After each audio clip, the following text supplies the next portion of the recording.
একদিন হজরত মুসা আলাইসাল্লাম বনি ইসরায়েলের সামনে ভাষণ দিচ্ছিলেন।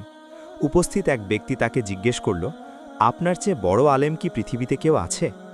উত্তরে মুসা আলাইসাল্লাম সরাসরি বললেন, না। কিন্তু আল্লাহ তাআলা এ উত্তরে খুশি হলেন না, কারণ প্রকৃত জ্ঞানের মালিক একমাত্র তিনি নিজেই। তাই তিনি মুসা আলাইসাল্লামকে জানালেন, দুই সমুদ্রের মিলনস্থলে আমার এক বান্দা আছে যে তোমার চেয়ে বেশি জানে। মুসা আলাইসাল্লাম সেখানে যাওয়ার সিদ্ধান্ত নিলেন।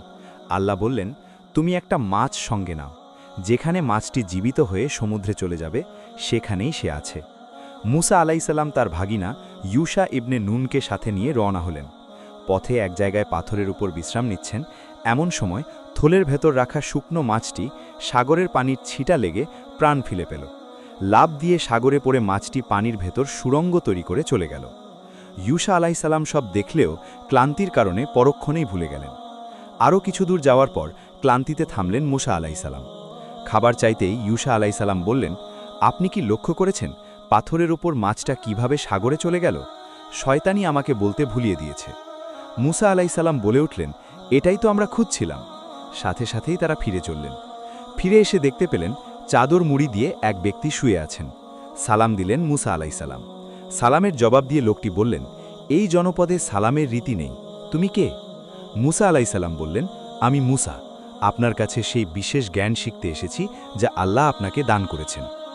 লোকটি, যিনি খিজির আলাইসাল্লাম নামে পরিচিত, বললেন, আপনি আমার সাথে ধৈর্য ধরতে পারবেন না, কারণ আমার কাছে এমন জ্ঞান আছে যা আল্লাহ আপনাকে দেননি, আর আপনার কাছে এমন জ্ঞান আছে যা তিনি আমাকে দেননি, যা দেখবেন বুঝতে পারবেন না। মুসা আলাইসাল্লাম বললেন, ইনশাআল্লাহ আপনি আমাকে ধৈর্যশীল পাবেন, আমি আপনার কোনো আদেশ অমান্য করব না। খিজির আলাইসাল্লাম শর্ত দিলেন, ঠিক আছে, কিন্তু কোনো বিষয়ে আমাকে প্রশ্ন করবেন না যতক্ষণ না আমি নিজে ব্যাখ্যা করি। তারা দুজন হাঁটা শুরু করলেন। কিছু দূর গিয়ে একটি নদীর পাড়ে দাঁড়ালেন। একদল গরিব মাঝি তাদের নৌকায় তুলে নিল বিনা ভাড়ায়। নদী পার হওয়ার পর নামার সময় খিজির আলাইসাল্লাম ইচ্ছে করে নৌকাটিতে একটি বড় ছিদ্র করে দিলেন। মুসা আলাইসাল্লাম আর ধৈর্য রাখতে পারলেন না, বলে উঠলেন, আপনি কি সবাইকে ডুবিয়ে দিতে চান? ওরা তো আমাদের বিনা ভাড়ায় পার করল, আর আপনি নদের নৌকাটি ভেঙে দিলেন, এ তো বড় অন্যায়।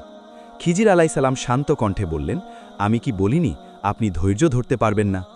মুসা আলাইসাল্লাম নিজের ভুল বুঝতে পেরে বললেন, ক্ষমা করবেন, ভুলে গিয়েছিলাম, আমাকে অপরাধী করবেন না। আবার হাঁটা শুরু হলো। কিছু দূর এগিয়ে দেখতে পেলেন একদল কিশোর খেলছে। খিজির আলাইসাল্লাম তাদের একজনকে ডেকে নিয়ে গেলেন কিছু দূরে, তারপর কৌশলে তাকে হত্যা করলেন। মুসা আলাইসাল্লাম চোখ কপালে তুলে ফেললেন, বলে উঠলেন, একটি নিষ্পাপ প্রাণ যে কাউকে হত্যা করেনি তাকে হত্যা করলেন, এ তো ভয়ঙ্কর অন্যায়। খিজির আলাইসাল্লাম আবার বললেন, আমি কি বলিনি আপনি আমার সাথে ধৈর্য ধরতে পারবেন না?